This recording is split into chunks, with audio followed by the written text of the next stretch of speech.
Market വാച്ചിലേക്ക് സ്വാഗതം. മൂഡീസും Goldman സാക്സും ഇന്ത്യക്ക് നല്ല റേറ്റിംഗ് തന്നു. പ്രത്യേകിച്ചും മൂഡീസിനെ സംബന്ധിച്ച് സ്ഥിരതയാർന്ന റേറ്റിംഗും ഗോൾഡ്മാൻ സാക്സ് മാർക്കറ്റ് വെയിറ്റിൽ നിന്നും ഓവർ വെയിറ്റിലേക്ക് ഇന്ത്യൻ മാർക്കറ്റുകളെ പ്രഖ്യാപിക്കുകയും ചെയ്തു. ഇതെല്ലാം ഇന്ത്യൻ വിപണിയെ സംബന്ധിച്ചിടത്തോളം സ്ഥിരതയാർജിക്കലിന്റെ പാതയിലേക്ക് എത്തിച്ചു. നിഫ്റ്റി ഒരുപക്ഷെ ഡിസംബർ അവസാനത്തോടുകൂടിയോ ഡിസംബർ ഒരുപക്ഷെ ഒരു സാന്താക്രൂസ് റാലിയിൽ നിഫ്റ്റി 6000 ടച്ച് ചെയ്തേക്കും എന്നുള്ള പ്രതീക്ഷയും ഇപ്പോൾ വിപണിയിലുണ്ട്. മാർക്കറ്റിനെ കുറിച്ച് കൂടുതൽ സംസാരിക്കാൻ വേണ്ടി hedge equities CEO N Bhuvanendran ചേരുന്നു. ശ്രീ ഭുവനേന്ദ്രൻ, ഇപ്പോൾ പറഞ്ഞ പോയിന്റുകളെല്ലാം വളരെ അനുകൂലമായി തന്നെ വന്നു. നിക്ഷേപകർ ഇപ്പോൾ നിങ്ങൾക്കറിയാം, ബ്രോക്കിംഗ് സ്ഥാപനം എന്ന നിലയ്ക്ക് അറിയാം, ഒറ്റയടിക്ക് വോളിയം വലിയ രീതിയിലുള്ള ഇടപാടുകൾ നടക്കുന്നു. ഒരു സ്ലഗിഷ് ആയിരുന്ന ഒരു മാർക്കറ്റ് പെട്ടെന്ന് അപ്ബീറ്റ് ആയിരിക്കുന്നു. ഒരു സാന്താക്രൂസ് റാലി കിട്ടും എന്നുള്ള ഒരു പ്രതീക്ഷ നമുക്ക് നിലനിൽക്കുന്നു. ഒപ്പം വലിയ രീതിയിൽ പരിഗണിക്കേണ്ട പല കാര്യങ്ങൾ വരുന്നു. ഡിസംബർ 20 ഗുജറാത്ത് ഇലക്ഷൻ, അതിന്റെ ഫലം വരും. ഇങ്ങനെയുള്ള കാര്യങ്ങളെല്ലാം പരിഗണിക്കുമ്പോൾ മാർക്കറ്റിൽ ഒരല്പമെങ്കിലും നെഗറ്റീവിസം ഈ ഇപ്പോഴത്തെ സാഹചര്യത്തിൽ തോന്നുന്നുണ്ടോ? ദീപാവലിക്ക് ഇൻവെസ്റ്റേഴ്സിന്റെ ആ ഒരു പ്രതീക്ഷ നിലനിർത്താൻ മാർക്കറ്റിന് കഴിഞ്ഞില്ല. എന്നാൽ ഇപ്പോൾ മാർക്കറ്റിന് ഒരു എനർജി ഉണ്ട്, അല്ലെങ്കിൽ ഒരു ഫ്യൂവൽ ലഭിച്ചിരിക്കുകയാണ്. അത് ഗ്ലോബലി അതുപോലെ ഡൊമസ്റ്റിക്കലി തന്നെ ഒരു എനർജി ഉണ്ട്. ഇപ്പോൾ ഗ്ലോബലി നമ്മൾ എടുക്കുകയാണെങ്കിൽ യൂറോപ്പ് പലപ്പോഴും ക്രൈസിസിലാണ്, എസ്പെഷ്യലി ഗ്രീസ്. അപ്പോൾ ആ ഗ്രീസിനെ പ്രൊട്ടക്ട് ചെയ്യാനായിട്ട് യൂറോപ്യൻ യൂണിയൻ ഒഫീഷ്യൽസ് എടുത്ത 3,10,000 crore ഒരു പാക്കേജ് യൂറോപ്പിൽ തന്നെ ഒരു പോസിറ്റീവ് ഇത് തന്നെയായിരുന്നു. അതുപോലെ തന്നെ ഒബാമയുടെ ഫിസ്ക്കൽ ക്ലിഫിന് ഒരു അനുകൂലമായ തീരുമാനം ഉണ്ടാകും എന്നുള്ള വിലയിരുത്തൽ, ഇതായിരുന്നു ഗ്ലോബൽ ന്യൂസുകൾ, രണ്ടും പോസിറ്റീവായി. ഇപ്പോൾ ഡൊമസ്റ്റിക്കലി ഉള്ള ന്യൂസ് എന്ന് പറയുന്നത് നേരത്തെ സനൽ പറഞ്ഞ മോഡീസ് റേറ്റിംഗ് അപ്ഗ്രേഡ് ചെയ്തു, അതുപോലെ ഗോൾഡ്മാൻ സാക്സ് അപ്ഗ്രേഡ് ചെയ്തു. ഇത് രണ്ടും വളരെ പോസിറ്റീവ് തന്നെയാണ്. അതുപോലെ തന്നെയാണ് നമ്മളുടെ മൾട്ടി ബ്രാൻഡ് റീറ്റെയിൽ പാർലമെന്റിൽ പാസ്സാകും എന്നുള്ള ന്യൂസാണ് പ്രധാനമായിട്ട് ഈ ഒരു മാർക്കറ്റിന് എനർജി കൊടുത്തത്. ആ ഒരു ന്യൂസ് തന്നെയാണ് FISന്റെ ഒരു ഫ്ലോ. ഇത് ലിക്വിഡിറ്റി ഡ്രിവൺ ആയിട്ടുള്ള മാർക്കറ്റ് തന്നെയാണ്. പലപ്പോഴും മാർക്കറ്റിനെ ഡ്രൈവ് ചെയ്യുന്ന FIS തന്നെയാണ്. FIS വളരെ ആക്റ്റീവ് പാർട്ടിസിപ്പേഷൻ FISന്റെ ഉണ്ടായിരുന്നു. 4,400 crore ക്യാഷ് മാർക്കറ്റിലും അതുപോലെ തന്നെ ഫ്യൂച്ചേഴ്സിലും ഓപ്ഷൻസിലും ഒക്കെ തന്നെ FIS വളരെ ആക്റ്റീവ് പാർട്ടിസിപ്പേഷൻ ഉണ്ടായി. അപ്പോൾ FISന്റെ ഒരു ഫ്ലോ തന്നെയാണ് മാർക്കറ്റ് ഇപ്പോൾ ഈ ഒരു ഷാർപ്പായിട്ടുള്ള ഒരു മൂവിന് കാരണം. ആ മൂവിന്റെ റീസൺ പോലും ചില അനുകൂലമായ ഘടകങ്ങൾ വന്നപ്പോൾ FISനെ, അതുപോലെ ഇൻഷുറൻസിൽ FDI വരുന്നു, പെൻഷനിൽ FDI വരുന്നു, ഈ ന്യൂസുകളൊക്കെ തന്നെ റിഫോംസുമായിട്ട് ഗവൺമെന്റ് മുന്നോട്ട് പോകും എന്നുള്ള സൂചന ലഭിച്ചപ്പോൾ FISന്റെ ഒരു ഫ്ലോ ഇന്ത്യയിലേക്ക് വന്നു. അത് തന്നെയാണ് പ്രധാനമായിട്ടും ഈ റാലിക്ക് ഒരു കാരണം എന്ന് പറയുന്നത്. ഈ ഫ്ലോ കണ്ടിന്യൂ ചെയ്യുകയാണെങ്കിൽ മാർക്കറ്റ് വീണ്ടും ഹയർ ലെവലിലേക്ക് മൂവ് ചെയ്യാം. സനൽ നേരത്തെ പറഞ്ഞ 5,900 and 950 എന്ന് പറയുന്ന ഒരു ക്രൂഷ്യൽ ലെവലാണ്. എനിക്ക് തോന്നുന്നു 5,950 എന്ന് പറയുന്നത് ഷോർട്ട് ടൈം പോയിന്റ് ഓഫ് വ്യൂവിൽ ഒരു മേജർ റെസിസ്റ്റൻസ് ഏരിയ ആയിട്ട് കണ്ടിന്യൂ ചെയ്യാനാണ് സാധ്യത. വിട്ടുപോയ ഒരു കാര്യം കൂടി ഉണ്ട്, സബ്സിഡി. അത് വളരെ ബാങ്കിങ് ത്രൂ സബ്സിഡി വരുന്നു. ഇതൊക്കെ നമ്മൾക്കറിയാം, സബ്സിഡി പലപ്പോഴും ആവശ്യമില്ലാത്ത ആളുകളിലാണ് ലഭിക്കുന്നത്. അപ്പോൾ അതൊക്കെ മൻമോഹൻ സിംഗ് വളരെ എഫക്റ്റീവായിട്ട് ഇംപ്ലിമെന്റ് ചെയ്യുകയാണ്. അത് ലോങ് ടൈം വ്യൂവിൽ ഇന്ത്യയെ സംബന്ധിച്ച് വളരെ നല്ലതാണ്. കൃത്യമായി ലഭിക്കേണ്ട ആളുകൾക്ക് കിട്ടും. അതുപോലെ തന്നെ ബാങ്കിങ് സെക്ടർ പെർഫെക്റ്റ് ആകും എന്നുള്ള അപ്പോൾ ഒരു നല്ല തീരുമാനങ്ങളാണ് വന്നുകൊണ്ടിരിക്കുന്നത്. ബില്ലിൽ ഏകദേശം 15,000 കോടി രൂപ നമുക്ക് ലാഭമാകും. പക്ഷെ ഇതൊക്കെ പാർലമെന്റിൽ പാസ്സാക്കുക, ഇത് എഫക്റ്റീവായിട്ട് നടപ്പിലാക്കുക എന്നുള്ളത് ഒരു മെജോറിറ്റിയുള്ള ഒരു ഗവൺമെന്റിനെ സാധിക്കുകയുള്ളൂ. ഇപ്പൊ ഈ ഗവൺമെന്റിനെ സംബന്ധിച്ച് മെജോറിറ്റി ഇല്ലായ്മയാണ് പല പോളിസി ഡിസിഷൻ എടുക്കുന്നതിലും ഗവൺമെന്റിനെ പുറകോട്ട് വലിക്കുന്നത്. അപ്പോൾ ഇത് എഫക്റ്റീവായിട്ട് നടപ്പിലാക്കുകയാണെങ്കിൽ ഇന്ത്യ തീർച്ചയായിട്ടും വേൾഡിലെ തന്നെ ഏറ്റവും നല്ലൊരു സൂപ്പർ ശക്തിയായിട്ട് വരാനും, സനൽ പറഞ്ഞാൽ സ്റ്റോക്ക് മാർക്കറ്റും കൂടുതൽ ഇൻഡസ്ട്രി വരാനും, കൂടുതൽ പ്രോഫിറ്റ് കമ്പനികൾ പോസ്റ്റ് ചെയ്യാനും, അത് തീർച്ചയായിട്ടും സ്റ്റോക്ക് മാർക്കറ്റ് വീണ്ടും ഹയർ ലെവലിലേക്ക് മൂവ് ചെയ്യാനും FISന്റെ വലിയൊരു ഫ്ലോ ഇന്ത്യയിലേക്ക് വരാനുമുള്ള ഒരു സാധ്യത തീർച്ചയായിട്ടും ഉണ്ട്. നമുക്ക് പ്രദീപ് കുമാറിന്റെ സംശയം നോക്കാം. അദ്ദേഹം മാർക്കറ്റ് വാച്ചിൽ നിർദ്ദേശിച്ചതനുസരിച്ച് L&T ഫിനാൻസ് 10,000 എണ്ണം വാങ്ങിയിരിക്കുന്നു. 52 ലെവലിൽ വലിയ ലാഭത്തിലാണല്ലോ അദ്ദേഹം. അപ്പോൾ അദ്ദേഹത്തിന് വീണ്ടും പകുതി പ്രോഫിറ്റ് അദ്ദേഹം ബുക്ക് ചെയ്തു.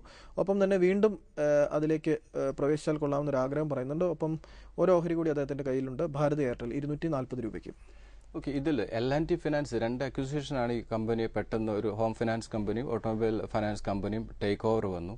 ദെൻ മാനേജ്മെന്റിന്റെ വ്യൂ, ഇവരുടെ പ്രൈം ഫോക്കസ് എന്ന് പറയുന്നത് ബാങ്കിങ് ലൈസൻസ് ആണെന്ന് പറഞ്ഞു. ആ സമയത്താണ് സ്റ്റോക്ക് വളരെ ഷാർപ്പായിട്ടുള്ള ഒരു അപ്മൂവ് ഉണ്ടായത്. നമ്മളൊക്കെ കണ്ടിന്യൂസ് മാർക്കറ്റ് വാച്ചിലൊക്കെ റെക്കമെൻഡ് ചെയ്തതാണ്.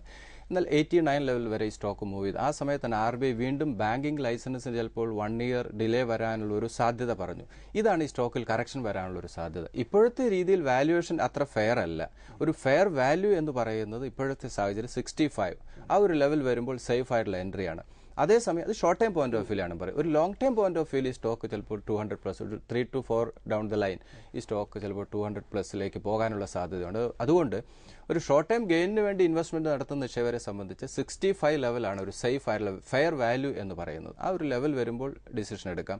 പിന്നെ ഒരു ലോങ് ടൈം ഇൻവെസ്റ്റ്മെന്റ് നടത്തുന്ന ആളെ സംബന്ധിച്ചിടത്തോളം ഏറ്റവും ബോട്ടം ലെവലിൽ ഒരു സ്റ്റോക്ക് മേടിക്കുക എന്നുള്ളത് അത്രത്തോളം പ്രായോഗികമല്ല. 89 ലെവൽ വരെ പോയി വളരെ ഷാർപ്പായുള്ള കറക്ഷൻ നേരിട്ടു. ഇപ്പോഴത്തെ ലെവൽ പോലും സേഫ് ആയിട്ടുള്ള ഒരു എൻട്രി ലെവലാണ്. ഇതിന്റെ ഒരു ടെക്നിക്കൽ മൂവ്മെന്റ് എന്ന് പറയുന്നത് ഇമ്മീഡിയറ്റ് ഈ സ്റ്റോക്കിന്റെ സപ്പോർട്ട് ലെവൽ എന്ന് പറയുന്നത് 70 ആണ്.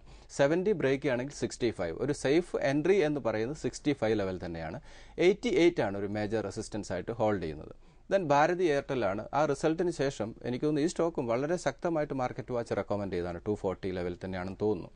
അപ്പോൾ അതിനുശേഷം വളരെ ഷാർപ്പായിട്ടുള്ള അപ്മൂവ് ഉണ്ടായി. അപ്പോൾ ഇൻവെസ്റ്റേഴ്സിനെ സംബന്ധിച്ച് സ്റ്റേ ഇൻവെസ്റ്റഡ് എന്ന് പറയുന്നത് പലപ്പോഴും അതുകൊണ്ടാണ്. നല്ല കമ്പനികളിൽ നല്ല മാനേജ്മെന്റ് ഉള്ള കമ്പനികൾ ഇൻവെസ്റ്റ് ചെയ്യുക എന്നുള്ളത്. ഇപ്പോൾ 330+ ഈ സ്റ്റോക്ക് മൂവ് ചെയ്യുന്നത്. വളരെ സേഫ് ആയിട്ടുള്ളൊരു സ്റ്റോക്ക് തന്നെയാണ് ഭാരതി എയർടെൽ. ഇപ്പോൾ ഭാരതി ഇൻഫ്രാടെൽ ഇഷ്യൂ വരുന്നു. ആ ഇഷ്യൂ അവരുടെ ടവർ സെക്ടറിലാണ് അതിന്റെ ഇഷ്യൂ വരുന്നത്. അതിന്റെ വാല്യൂഷനെ കുറിച്ച് ഡിസ്കഷൻ നടക്കുന്നുണ്ട്. 210 to 240 ആണ്. 4,000 crore കളക്ട് ചെയ്യാൻ പോകുന്നു. അതായിരിക്കാം ചിലപ്പോൾ ഈ സ്റ്റോക്ക് ഇപ്പോഴും ഒരു പോസിറ്റീവ് മൂവ്മെന്റും വരാനുള്ള നിക്ഷേപകർ നിക്ഷേപിക്കുന്നതിന് അനുകൂലമാണോ? എനിക്ക് തോന്നുന്നു ഇപ്പോഴത്തെ മാർക്കറ്റിനെ ഡിപ്പെൻഡ് ചെയ്തിരിക്കും. വളരെ നല്ലൊരു മാർക്കറ്റ് ആണെങ്കിൽ ഇഷ്യൂ നല്ല റേറ്റിൽ ലിസ്റ്റ് ചെയ്യാനുള്ള സാധ്യതയുണ്ട്. അതേസമയത്ത് മാർക്കറ്റ് വീണ്ടും ഇപ്പോൾ GDP വന്നത് അത്ര ഫേവറബിൾ അല്ല. അപ്പോൾ ബെറ്റർ മാർക്കറ്റ് ആണെങ്കിൽ നല്ല ഒരു ലിസ്റ്റിംഗ് നമുക്ക് പ്രതീക്ഷിക്കാം. വാല്യൂഷൻ അത്രത്തോളം ചീപ്പർ വാല്യൂഷൻ അല്ല, ഒരു ഒരു ഡീസന്റ് വാല്യൂഷനിലാണ് ഇപ്പോഴത്തെ ഈ 210 to 240 എന്ന് പറയുന്നത്. ഒരു ബിലോ 200 ആണ് അതിന്റെ ഒരു ഫെയർ വാല്യൂ എന്ന് പറയുന്നത്. അപ്പോൾ തീർച്ചയായിട്ടും മാർക്കറ്റ് ഒരു പോസിറ്റീവ് മൊമെന്റം കണ്ടിന്യൂ ചെയ്യുകയാണെങ്കിൽ ഈ സ്റ്റോക്ക് നല്ല രീതിയിൽ നമുക്ക് ലിസ്റ്റ് ചെയ്യാനുള്ള സാധ്യതയുണ്ട്. ഇതിൽ ഭാരതി എയർടെൽ 360 ലെവലാണ് ഒരു മേജർ റെസിസ്റ്റൻസ് ആയിട്ട് ഹോൾഡ് ചെയ്യുന്നത്. 360 ലെവൽ തീർച്ചയായിട്ടും ഇദ്ദേഹം ഒരു പ്രോഫിറ്റ് ബുക്കിംഗ് നല്ലതാണ്. കാരണം 240 നിന്നും 360 വരുമ്പോൾ ഓൾമോസ്റ്റ് 40% റിട്ടേൺ ഉണ്ട് ഷോർട്ട് ടൈം പോയിന്റ് ഓഫ് വ്യൂല്. ഒരു ഡീസന്റ് റിട്ടേൺ ആണ്. ആ ഒരു ലെവൽ എക്സിറ്റ് ചെയ്യുന്നതായിരിക്കും നല്ലത് ഷോർട്ട് ടൈം പോയിന്റ് ഓഫ് വ്യൂല്. ദെൻ 319 and 303 രണ്ട് സപ്പോർട്ട് ലെവലായിട്ടും ഹോൾഡ് ചെയ്യുന്നത്. ഈ രണ്ട് സ്റ്റോക്കും ഫണ്ടമെന്റലി സൗണ്ട് ആണ്. പക്ഷേ ഇപ്പോഴത്തെ വാല്യൂഷൻ ഭാരതി എയർടെലിന്റെ വാല്യൂഷന്റെ ഒരു ഫ്രഷ് ബൈ ഇപ്പോഴത്തെ രീതിയിൽ അഡ്വൈസബിൾ അല്ല. അതേസമയം L&T ഫൈനാൻസിൽ ഒരു ബൈ വേണമെങ്കിൽ long time point of view ഒരു ഇൻവെസ്റ്റ്മെന്റ് ബൈ അഡ്വൈസബിൾ ആണ്. ഒരു സേഫ് എൻട്രി എന്ന് പറയുന്നത് 65 ലെവൽ തന്നെയാണ്. 2 കൊല്ലത്തിന് ശേഷം, അതായത് കോൾ ഇന്ത്യയുടെ വലിയ IPOയ്ക്ക് ശേഷം വരുന്ന ഒരു വലിയ IPOയാണ് ഭാരതി ഇൻഫ്രാടെൽ അല്ലെങ്കിൽ ഭാരതി എന്റർപ്രൈസസ്, ഭാരതി എയർടെലിന്റെ ടവർ ബിസിനസ്. ഇവർ വെച്ചിരിക്കുന്ന പ്രൈസ് ബാൻഡ് 210 മുതൽ 240 രൂപ വരെയാണ്. ഇപ്പോൾ ഭുവനേന്ദ്രന്റെയൊക്കെ നിർദ്ദേശം 210 മുതൽ 215 വരെ. അതിന്റെ ലോവർ എൻഡിൽ നമുക്ക് അപേക്ഷിക്കാം. ഹയർ ലെവൽ അല്ലെങ്കിൽ 240 രൂപയ്ക്ക് ആരും അപേക്ഷിക്കേണ്ട എന്നുള്ള അഭിപ്രായമാണുള്ളത്. അപ്പോൾ 210 മുതൽ 215 വരെ. ഒരുപക്ഷെ 200 രൂപയിൽ ലിസ്റ്റിംഗിന് ശേഷം 200 രൂപയിൽ താഴെ ഓഹരി വരികയാണെങ്കിൽ വാങ്ങുന്നത് കൊണ്ടും തിരക്കേടില്ല. കാരണം ടവർ ബിസിനസ്സിന് വലിയ സ്കോപ്പുണ്ട്. അല്ലെങ്കിൽ 2 വർഷത്തിന് ശേഷം വരുന്ന ഒരു IPO ആയതുകൊണ്ട് അതിന്റെ പേരിൽ തന്നെ അതിന്റെ ഒരു ചാം മാർക്കറ്റ് അതിന് നൽകാനുള്ള സാധ്യതയുമുണ്ട്. തിരികെ വരാം ഇടവേളയ്ക്ക് ശേഷം. മാർക്കറ്റ് വാച്ച് തുടരുന്നു. രാധാകൃഷ്ണൻ നായരുടെ സംശയം പരിശോധിക്കാം. SKS മൈക്രോ ഫിനാൻസ് 90 രൂപയ്ക്ക് വാങ്ങി. മഹീന്ദ്ര 680, വൊക്കാർഡ് 380, ടാറ്റ സ്റ്റീൽ 350, സിപ്ല 302. ഇതിൽ ഭൂരിപക്ഷം ഓഹരികളും നല്ല നേട്ടം ലഭിച്ചതായി അദ്ദേഹം തന്നെ പറയുന്നുണ്ട്. പക്ഷേ അദ്ദേഹത്തിന്റെ പരാതി സിപ്ലയും ടാറ്റ സ്റ്റീലും there is not much growth എന്നാണ് അദ്ദേഹം പറയുന്നത്. അത് നമുക്കറിയാം, മാർക്കറ്റിലെ എല്ലാ ഓഹരികൾക്കും അങ്ങനെയൊന്നും ആ രീതിയിലുള്ള ഒരു പ്രകടനം കാഴ്ചവെച്ചാൽ എല്ലാവരും കോടീശ്വരന്മാരാവില്ലേ? ഇതിനകത്ത് ഇദ്ദേഹത്തിന്റെ സ്റ്റോക്കുകൾ എല്ലാം നല്ല സ്റ്റോക്കാണ്. പിന്നെ സനൽ പറഞ്ഞ പോലെ എല്ലാ സ്റ്റോക്കുകളും ഒരേ രീതിയിൽ മൂവ് ചെയ്യണമെന്ന് നമ്മൾ വിചാരിക്കും. ഇതിനകത്ത് വോക്കാർഡ് അദ്ദേഹത്തിന് വളരെ നല്ല റിട്ടേൺ, 380 ബൈങ്, വളരെ നല്ല റിട്ടേൺ. ഇപ്പോഴത്തെ കറണ്ട് വാല്യൂ അറിയാലോ, വളരെ ഹയർ ലെവലിൽ മൂവ് ചെയ്തു. അതുപോലെ മഹീന്ദ്ര, അതുപോലെ സിപ്ല, എനിക്കൊന്ന് നഷ്ടം സിപ്ലയും അദ്ദേഹത്തിന്റെ ബൈങ് 302 ലെവലിലാണെന്ന് തോന്നുന്നു. ഇപ്പോഴത്തെ റേറ്റ് വളരെ ഡീസന്റ് റിട്ടേൺ അതിലും വന്നിട്ടുണ്ട്. ഇതിൽ SKS മൈക്രോ ഫിനാൻസ് ഇപ്പോഴത്തെ കറണ്ട് ലെവലിൽ ഒരു ബൈ അഡ്വൈസബിൾ അല്ല. എനിക്ക് തോന്നുന്നു 196 ലെവൽ ഒരു എക്സിറ്റ് അദ്ദേഹത്തിന് അല്ല. ഓൾമോസ്റ്റ് 100% റിട്ടേൺ ലഭിച്ചു. കാരണം കുറേ അധികം ഇഷ്യൂസ്, വളരെ ഹയർ ലെവൽ മൂവ് ചെയ്തൊരു സ്റ്റോക്ക് ആയിരുന്നു. മെയിൻ ഇവരുടെ ഓപ്പറേഷണൽ ഏരിയ ആന്ധ്രയിലായിരുന്നു. അപ്പോൾ കുറച്ച് CEO റിസൈൻ ചെയ്ത് റിലേറ്റഡ് ആയിട്ട് കുറച്ച് ഇഷ്യൂസ് വന്നു. അതിനുശേഷം ഇത് ബിലോ 100 പോയി 86 ലെവൽ വരെ മൂവ് ചെയ്തിരുന്നു. ആ സമയത്ത് വളരെ ശക്തമായിട്ടുള്ള റെക്കമെൻഡേഷൻ മാർക്കറ്റ് വാച്ച് നൽകിയിരുന്നതാണ്. അപ്പോൾ ഇദ്ദേഹത്തിന് വളരെ നല്ല റിട്ടേൺ ലഭിച്ചു. എനിക്ക് തോന്നുന്നു ഇദ്ദേഹം 196 ലെവൽ ഇദ്ദേഹം പ്രോഫിറ്റ് ബുക്കിംഗ് ഒരു അഡ്വൈസബിൾ ആണ് ഇപ്പോഴത്തെ ഒരു മാർക്കറ്റ് കണ്ടീഷനിൽ. കാരണം വളരെ നല്ലൊരു മൂവ്മെന്റ് ഉണ്ടായി.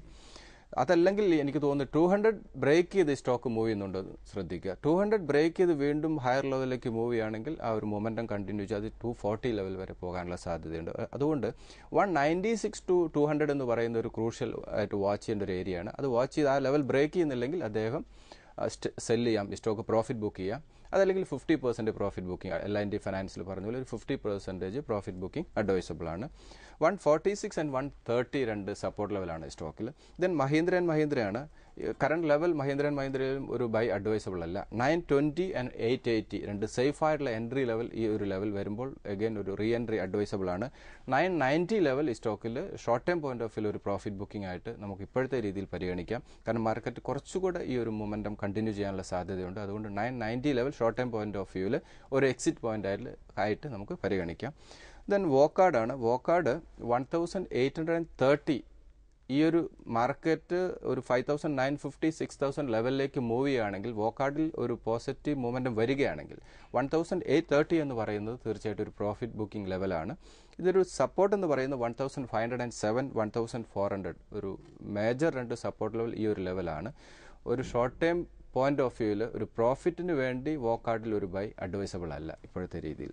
ദെൻ ടാറ്റ സ്റ്റീലാണ്. സേഫ് ആയിട്ടുള്ള ഒരു സ്റ്റോക്ക് തന്നെയാണ്. 373 and 358. ഇപ്പോൾ 2 എപ്പിസോഡ് മുമ്പ് വരെ മാർക്കറ്റ് വാച്ച് 345 ലെവലിൽ സ്റ്റോക്ക് റെക്കമെൻഡ് ചെയ്തതാണ്. അതിനുശേഷം ഷാർപ്പായിട്ടുള്ള റിക്കവറി വന്നു. ഇപ്പോഴത്തെ രീതിയിൽ 358 ആണ് ഒരു മേജർ സപ്പോർട്ട് ലെവലായിട്ട് ഹോൾഡ് ചെയ്യുന്നത്. 414 level short time point of വ്യൂവിൽ ടാറ്റ സ്റ്റീൽ ഒരു എക്സിറ്റ് പോയിന്റ് ആയിട്ട് പരിഗണിക്കാം. ദെൻ സിപ്ലയാണ്. സിപ്ല 450 ലെവലാണ് ഒരു മേജർ റെസിസ്റ്റൻസ്. ആ സിപ്ലയും ഇദ്ദേഹത്തിന് 50% പ്രോഫിറ്റ് 450 ലെവലിൽ പ്രോഫിറ്റ് ബുക്കിംഗ് അഡ്വൈസബിൾ ആണ്. അടുത്തൊരു സപ്പോർട്ട് എന്ന് പറയുന്നത് 390 and 377 ലെവലാണ്. എനിക്ക് തോന്നുന്നു ഇദ്ദേഹം ഈ ഒരു മാർക്കറ്റ് റാലി കണ്ടിന്യൂ ചെയ്യുമ്പോൾ ഒരു ഷോർട്ട് ടൈം പോയിന്റ് ഓഫ് വ്യൂവിൽ അറ്റ്ലീസ്റ്റ് ഒരു 50% പ്രോഫിറ്റ് ബുക്കിംഗ് അഡ്വൈസബിൾ ആണ്. ഓൾമോസ്റ്റ് പല സ്റ്റോക്കിലും 200% റിട്ടേൺ കിട്ടിയ സ്റ്റോക്ക് ഉണ്ട്. അതേസമയം 60-70% റിട്ടേൺ കിട്ടിയ സ്റ്റോക്കുകളുണ്ട്. അപ്പോൾ ഇദ്ദേഹത്തിന് പ്രോഫിറ്റ് ബുക്കിംഗ് അഡ്വൈസബിൾ ആണ്. അറ്റ്ലീസ്റ്റ് ഒരു 50% പ്രോഫിറ്റ് ബുക്കിംഗ് ഈ സ്റ്റോക്കുകളിൽ അഡ്വൈസബിൾ ആണ്. എനിക്ക് തോന്നുന്നു അദ്ദേഹം മനസ്സിലാക്കേണ്ട ഒരു കാര്യം കൂടി, പ്രത്യേകിച്ചും ടാറ്റ സ്റ്റീൽ അതൊരു ഗ്ലോബൽ കമ്പനിയാണെന്ന്. അത് നമുക്കറിയാം. ഏതൊരു വ്യാവസായിക പുരോഗതിയുടെയും ആണിക്കല്ല് എന്ന് പറയുന്നത് സ്റ്റീൽ അല്ലെങ്കിൽ ഉരുക്കിന്റെ കൺസംഷനാണ്. ഇപ്പോൾ ലോകമെമ്പാടും പ്രത്യേകിച്ചും ചൈനയാണ് ഏറ്റവും വലിയ കൺസംഷൻ ഇപ്പോൾ നടത്തിക്കൊണ്ടിരിക്കുന്നത്. അത് പൊതുവെ സ്റ്റീലിനുള്ള ഒരു ഡിമാൻഡ് ഇപ്പോൾ ഒരു കുറഞ്ഞു നിൽക്കുന്ന ഒരു സാഹചര്യമാണ്. പക്ഷേ നമ്മൾ നേരത്തെ പറഞ്ഞ പോലെ വിപണി മൊത്തവും അമേരിക്ക ഉൾപ്പെടെ ഉള്ള രാജ്യങ്ങൾ വ്യാവസായികമായ കാര്യങ്ങളിൽ ഒരു മുന്നേറ്റം കുറിച്ചു തുടങ്ങുന്ന നിമിഷം മുതൽ ഈ ഗ്ലോബൽ കമ്പനിയായ ടാറ്റ സ്റ്റീലിന്റെ ആവശ്യകതയും അല്ലെങ്കിൽ അതിന്റെ ലാഭക്ഷമതയും എല്ലാം വർദ്ധിക്കും. അപ്പോൾ വലിയ രീതിയിൽ ഒരു മുന്നേറ്റം കുറിക്കാൻ, ഭാവിയിൽ മുന്നേറ്റം കുറിക്കാനുള്ള ഒരു കമ്പനി തന്നെയാണ് ടാറ്റ സ്റ്റീൽ. അക്കാര്യത്തിൽ ഒരു തർക്കവുമില്ല. അതുപോലെ തന്നെ ഇപ്പോൾ യൂറോപ്പിൽ ഉണ്ടായിരിക്കുന്ന ക്രൈസിസ് ആണ്. കോറസ് ടേക്ക് ഓവറിന് ശേഷം യൂറോപ്പ് ക്രൈസിസ് മാറുകയാണെങ്കിൽ ടാറ്റ സ്റ്റീൽ നമ്മൾ വിചാരിക്കാത്ത രീതിയിലേക്ക് മൂവ് ചെയ്യാൻ സ്ട്രെങ്ത് ഉള്ളൊരു സ്റ്റോക്ക് തന്നെയാണ്. പിന്നെ അത് മാത്രമല്ല, ഈ സ്റ്റോക്ക് എന്ന് പറയുന്നത് ഇപ്പോൾ നമ്മൾ state bank of India, Mahindra and Mahindra, LNT, Tata Motors ഒക്കെ എടുക്കുമ്പോൾ നമ്മളൊരു മൾട്ടി ബാഗർ ആയിട്ട് ഇതിനെ പരിഗണിക്കരുത്. ഈ സ്റ്റോക്ക് ഒരു സേഫ് ആണ്. എത്ര ഷാർപ്പായിട്ട് ലോവർ ലെവലിലേക്ക് മൂവ് ചെയ്താലും അതുപോലെ തന്നെ റീബൗണ്ട് ചെയ്യാനുള്ള, അപ്പോൾ സേഫ് ആയിട്ടുള്ള ഒരു സ്റ്റോക്ക് എന്നുള്ള രീതിയിൽ ഇതിനെ കാണേണ്ടത്. അതല്ലാതെ ഇപ്പോൾ വോക്കാർഡ് പോലെ മറ്റ് സ്റ്റോക്കുകൾ പോലെ ഒരു മൾട്ടി ബാഗർ ആകുക എന്നുള്ളതിന് എല്ലാ ഓഹരികളിലും നമ്മൾ മൾട്ടി ബാഗർ പ്രതീക്ഷിക്കണം. ഓരോ ഓഹരിക്കും ഓരോ ധർമ്മമുണ്ട് അല്ലേ? അങ്ങനെ വേണം കാണാൻ. ഒന്ന് സേഫ് ആയിരിക്കണം, ഒന്ന് ഒരു റിസ്ക് എടുക്കുന്നതായിരിക്കണം, ഒന്ന് ന്യൂട്രൽ ആയി പോകണം. ആ ഒരു രീതി. അപ്പോൾ ഒരു ഇൻവെസ്റ്റ്മെന്റ് എന്ന് പറയുന്ന ഒരു മിക്സ് ആയിരിക്കും. ഇദ്ദേഹത്തിന്റെ അത് കറക്റ്റ് ആണ്. അദ്ദേഹം ഒരു സ്റ്റോക്കിൽ എനിക്ക് തോന്നുന്നു കൂടുതൽ പ്രോഫിറ്റ് കിട്ടിയപ്പോൾ ആ രീതി ഒരു കമ്പാരിസൺ വന്നു. അതുകൊണ്ടാണ് പ്രോഫിറ്റ് കുറഞ്ഞു എന്ന് പറയുന്നത്. കൂടുതൽ ക്ഷമ കാണിക്കേണ്ടിയിരിക്കും. തീർച്ചയായും.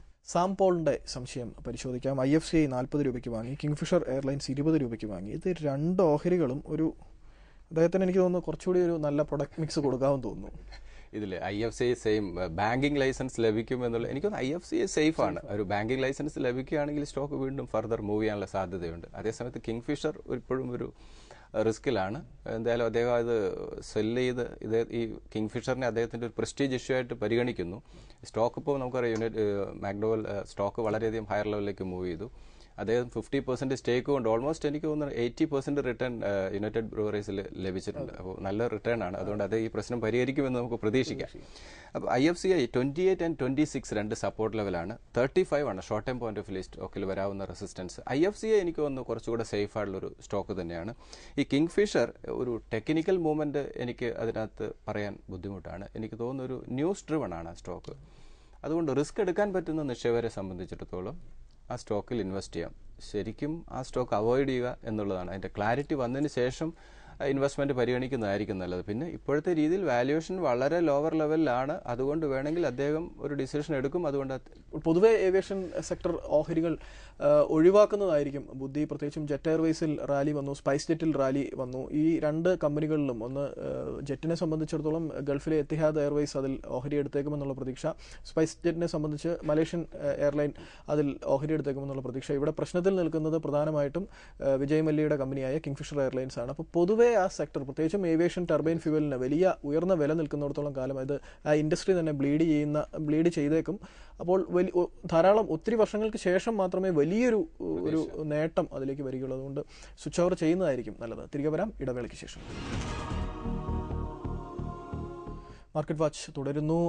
അബ്ദുൾ ലത്തീഫ് സൗദി അറേബ്യയിൽ നിന്നും, അദ്ദേഹത്തിന്റെ സംശയം IGL BHEL Indraprastha gas limited, എനിക്ക് തോന്നുന്നു ആ ഗ്യാസ് ബോർഡിന്റെ ഡിസിഷൻ വന്നതിന് ശേഷം ഒറ്റയടിക്ക് 100 രൂപ ഒരു ദിവസം താഴെ പോകുന്നത് കണ്ടു. അതിനുശേഷം അത് ആ സ്റ്റോക്കിൽ തന്നെ ഒരു കാര്യങ്ങൾ ഏതാണ്ട് തീരുമാനിക്കപ്പെട്ട പോലെ ഒരേ ലെവലിൽ തന്നെ കുറച്ച് നാളായിട്ട് നിൽക്കുകയാണ്. വളരെ നന്നായി പ്രവർത്തിച്ചുകൊണ്ടിരുന്നതാണ്. അതിനുശേഷം കുറച്ച് റിക്കവറി വന്നു സ്റ്റോക്കിൽ. ആ ഡിസിഷൻ മാറിയ സമയത്ത് റിക്കവറി വന്നു. ഫണ്ടമെന്റലി സൗണ്ട് ആണ്.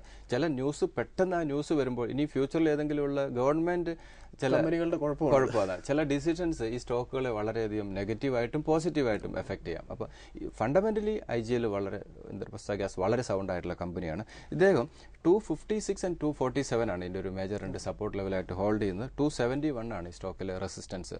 ഇപ്പോഴത്തെ രീതിയിൽ ഈ സ്റ്റോക്കിൽ ഒരു ഫ്രഷ് ഇൻവെസ്റ്റ്മെന്റ് ഈ വാല്യുവേഷനിൽ അഡ്വൈസബിൾ. അടുത്തൊരു കറക്ഷൻ വരികയാണെങ്കിൽ മാത്രം ഇൻവെസ്റ്റ്മെന്റിന് പരിഗണിക്കുന്നതായിരിക്കും നല്ലത്.